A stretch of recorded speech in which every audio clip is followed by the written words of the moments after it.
When you ask questions, do you hear crickets in response? It just goes quiet. Nobody knows what to say. It's sort of awkward. Perhaps you're afraid that asking questions makes you look like you don't know what you're talking about. Why does it matter to ask questions in order to sound more like a leader? Today, we're going to talk about how to ask better questions that will set you up to be seen as a leader, assertive, authoritative when you're speaking. Welcome to the She Speaks to Inspire podcast. I'm your host, Julia Kraft, your authentic expression mentor and public speaking coach. So let's dive in. The art of asking better questions. Whether you're speaking in a meeting, a big conference presentation, maybe you're working with a mentor, coaching them, you're on a sales call at a networking event, in a job interview even. Any communication situation will improve if you learn how to ask better questions. When you ask questions, do you hear crickets in response? It just goes quiet. Nobody knows what to say. It's sort of awkward. Or perhaps when you ask questions, the response you get back, it seems like it's not what you expected. The person's answer goes in a completely different direction than you anticipated.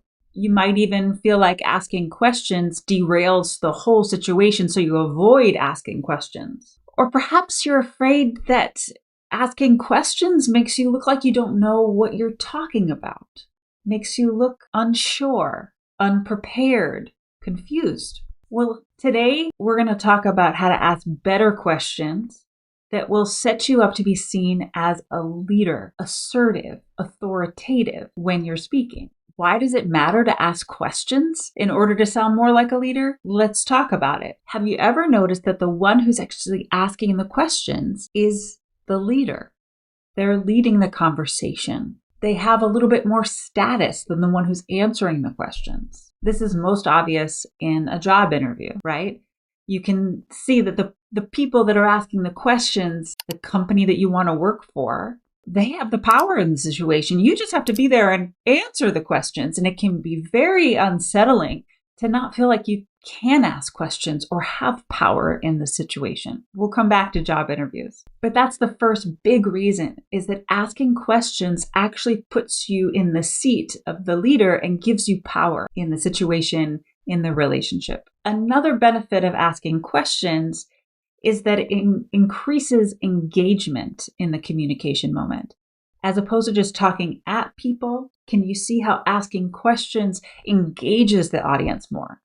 Therefore, can you see that asking questions will increase retention of information, especially long-term retention of information? Have you noticed that you don't remember much of anything after you listen to something or hear someone speak?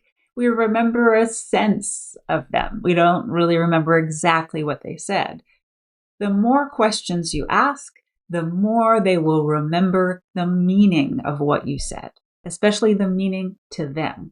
In this same way, one of the ways that questions really make a difference with communication is they get buy-in, enrollment, and agreement from your audience, whether it's one person or many. Wouldn't it be amazing to know that you can persuade your audience without seeming pushy or salesy? This is the power of questions. First, we're going to talk about the problems, how people ask questions wrong, why it goes wrong. And then we're going to talk about how to ask questions in a more effective way. Before I get into this too deeply, I want to pause and say welcome to the She Speaks to Inspire podcast. I'm your host, Julia Kraft, founder of Speak to Inspire Coaching. I hope you get a lot of value from these podcasts, but also know that the deeper dive training is on my website, speaktoinspire.com. If you go there, you'll see a link to sign up for the free training, and make sure to go there. Get to this next level of learning how to regulate your nervous system, improvise your content instead of using scripts and rehearsal, and mastering nonverbal communication for influence so you come across the way that you want to every single time. For now, let's get into how people ask questions the wrong way. Especially in meeting situations, it's very common that people will ask questions that are very open-ended, that invite discussion. What are your thoughts about this? What if we tried this? How could we do this better? They're discussion questions that invite an answer. And then if you pause after asking that question, It feels like you want an answer, so people will start talking, they'll respond. Then you have to really be a good facilitator to rein it in.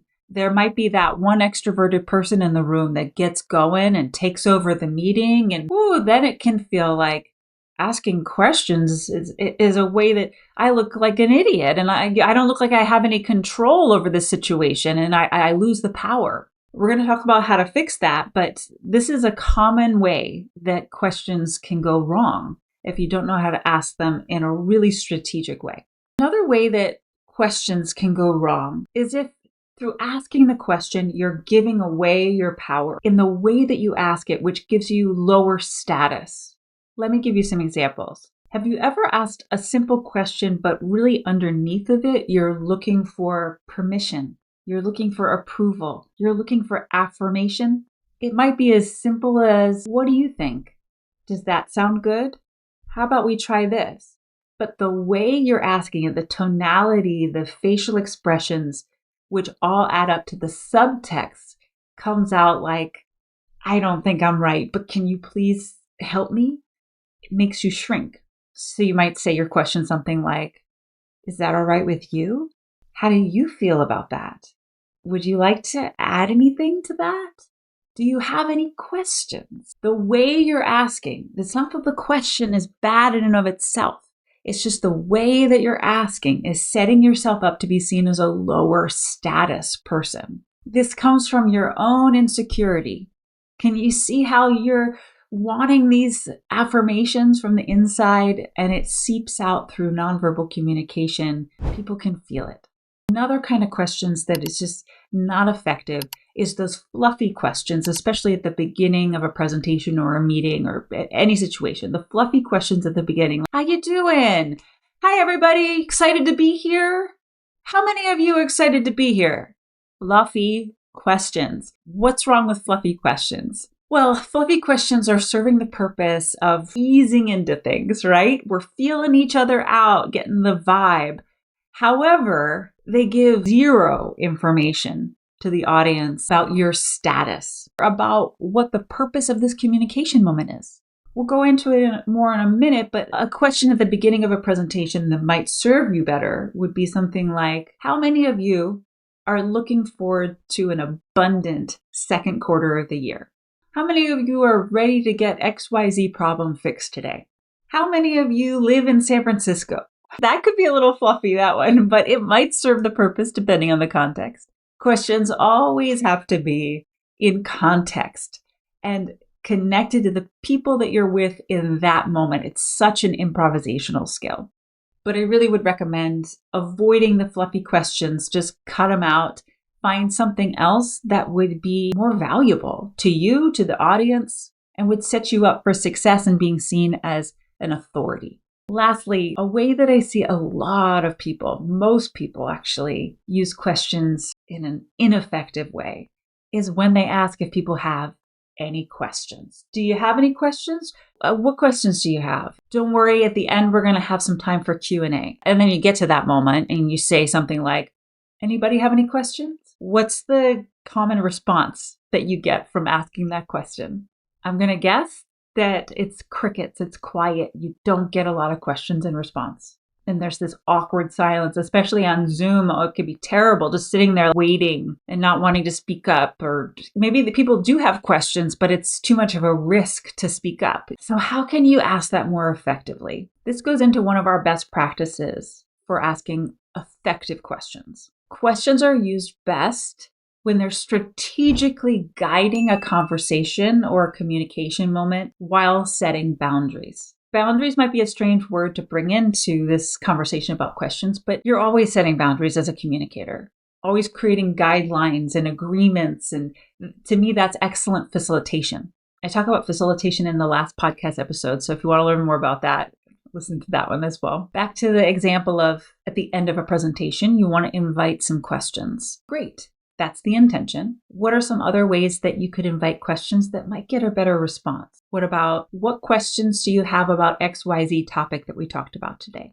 Simply just adding the topic onto the end can trigger people to have a clearer idea of what they want to ask. And I would recommend doing that after each little bit of the presentation, not just at the end, but what about after each little section? What questions do you have about X topic? What questions do you have about Y topic? What questions do you have about Z? Make sense? Or to be more nuanced with it, a question at the end of a presentation could be something like, what about XYZ topic feels unclear after my presentation? What elements of what we talked about today would you like more information? How can I further support you to get the information that you need in order to XYZ result? These questions go much deeper and really draw people out. They'll be much more willing to pick up the mic or raise their hand on Zoom. And in the process, you're really guiding and facilitating them, which is a form of setting boundaries, to focus on the topic that you just talked about and to bring the things that weren't clear to them. You're guiding them of what you want to hear, as opposed to just leaving this open space. Anybody have any questions? So that's the first best practice for better questions. The second best practice is to ask yes or no questions often. All the time, often, especially at the beginning of a presentation. They're really effective at the beginning. Simple yes or no questions. Would you like this? Can you imagine if this? Wouldn't it be nice if? Do you want that? Isn't it difficult when you da-da-da-da-da? I'm just starting some questions to give you an example. To finish a question there that's an easy yes or no question. Does it make sense how to ask questions more effectively using yes and no questions? That's an easy yes or no question that I'm not expecting an answer to. All I'm looking for is people sort of nod their head or have a glimmer of recognition in their eyes. Ask yes and no questions all the time. Constantly. Take a statement, turn it into a question. Say a statement and then say it again in the form of a question. Repetition also increases retention with communication, so repetition's a great thing. Similar to this, another third best practice for asking better questions is to ask more hypothetical questions, which could be more open-ended. They don't have to be yes or no questions, but you don't pause after these questions as if you're actually expecting an answer. You just keep going. It's like turning a statement into a question. Can you imagine what it would be like to turn a statement into a question? I just did it. Could you see how I just turned a statement into a question? You can have a lot of fun with this. In fact, you could do a whole presentation all in questions and probably no one would even notice if you knew how to do it in the way that was effective. They would just be engaged. They'd be interested. So instead of telling them this and this and this are possible in the next quarter, you could say, wouldn't it be amazing if we could raise our profits by 25% in the next quarter? What do you think it would take for us to raise our profits by 25% in the next quarter? How do we need to implement this plan in order to raise our profits by 25% in the next quarter? And then you answer your own question. I think that we need to do this, this, and this. The last best practice that I want to give you about asking better, effective questions is to ask for agreement and clarity with your audience. Part of good facilitation is setting a clear structure. For example, the simple thing of we have 60 minutes together. Our meeting, we have an hour to get this figured out. We have an hour. That's the container, the structure. At the beginning of the meeting, you might say something like, we're going to break this meeting down into two parts. So the first part's going to be about this. The second part is about this. That means we have about 30 minutes for both parts. Does that sound good to everybody? And you get agreement on that before moving on. Having these moments to create agreement keeps everyone engaged, as well as sets you up as the authority in the room, even though you're doing it in a way that's very nice, that's very collaborative. You actually are the one in charge. I could do a whole course on asking better questions. There's so much to it. But I hope today was a beginning and opened your mind to new possibilities with asking questions and just with communicating in general. Communication is an art. You will continue to get better at it over time for the rest of your life, especially when you engage in some professional development and get support and get feedback. Again, if you'd like some more support and deeper training, head over to speaktoinspire.com. I'll see you in the free training there. Thanks for listening. This has been She Speaks to Inspire with Julia Kraft, your authentic expression mentor and public speaking coach. I'm so glad you joined me. And I hope you got so much out of this episode. If you want to learn more about Speak to Inspire training programs and get inspired, head over to speaktoinspire.com or follow us on Instagram at She Speaks to Inspire. Never forget, the world needs your voice, and it's time for you to speak to inspire. See you in the next episode.